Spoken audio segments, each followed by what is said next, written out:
Facebook says that Iranian hackers targeted nearly 200 U.S. military personnel on its platform. The company says a group known as Tortoiseshell is responsible. The hackers used fake online personas and phishing to drive people off of the site and infect their devices with malware. They also used fake websites to steal login information. Facebook says it has removed about 200 fake accounts being used by the hackers. The company is also now notifying all individuals who were targeted. For more on this, let's bring in CBS News tech and politics reporter Musaddiq Badar. Musaddiq, what more can you tell us about the group that Facebook says was behind this?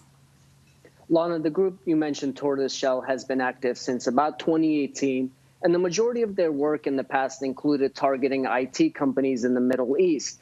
But Facebook said their investigation revealed that this group is now significantly expanding its operations, and the malware they're using appears to be completely custom built. Facebook said that malware, parts of it, was also developed by a company in Tehran, which has close ties to the Islamic Revolutionary Guard Corps. So what we know at this point is that this group was highly sophisticated, well-resourced, and they're not looking for money like some of the recent ransomware attacks we have been reporting on. It appears that this was all part of a coordinated and very persistent online espionage campaign. So tell us more about what exactly these hackers were after and how successful they were.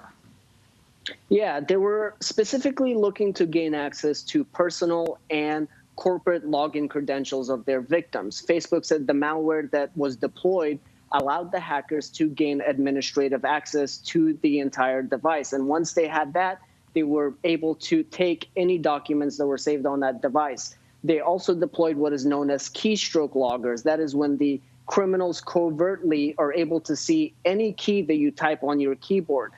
Presumably, this would help with gaining access to passwords and other codes that are not directly saved on the computer, but manually entered when you enter a website that the hackers direct you to.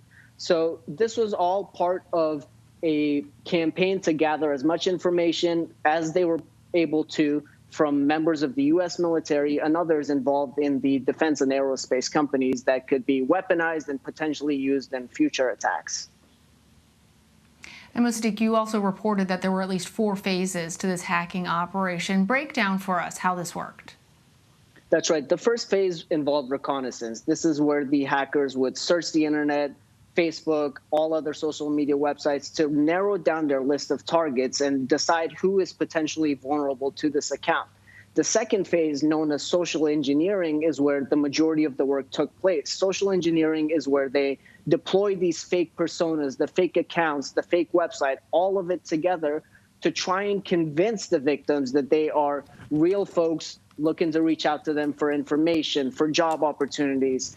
And once they were able to do that, the goal was to move these conversations from Facebook to other platforms like Gmail, like work collaboration messaging sites such as Slack. And that's where the third step would come into play, the phishing, where they would email malicious links or documents that once they were opened by the victims would give the hackers all this access. The last step, where the malware was actually deployed, also took place off Facebook. And at this point, it's a little difficult to know how many of the individuals actually clicked on those links. So Facebook says that the first 2 phases took place on their platform. Phases 3 and 4, where the malware was delivered, took place outside of the platform. We have confirmed with Gmail and with Slack that they noticed phishing activity from this group on their page and worked with Facebook to shut down that operation. But at this point, it's unknown how many people actually clicked on the malicious documents that were sent to them.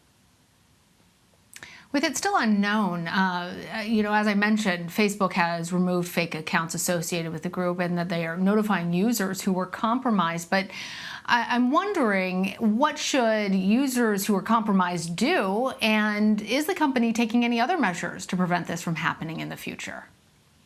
Yeah, Facebook says that they are constantly working to detect coordinated and authentic behavior on their platform. They say they work with industry peers to notify others as soon as they notice something that could potentially be part of the bigger sphere on the internet.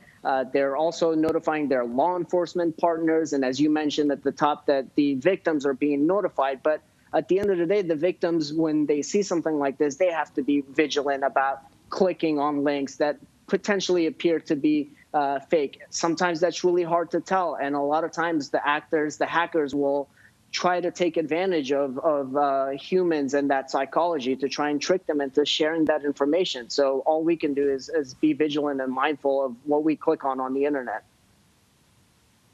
All right, Musaddiq, thank you. Thanks, Lana.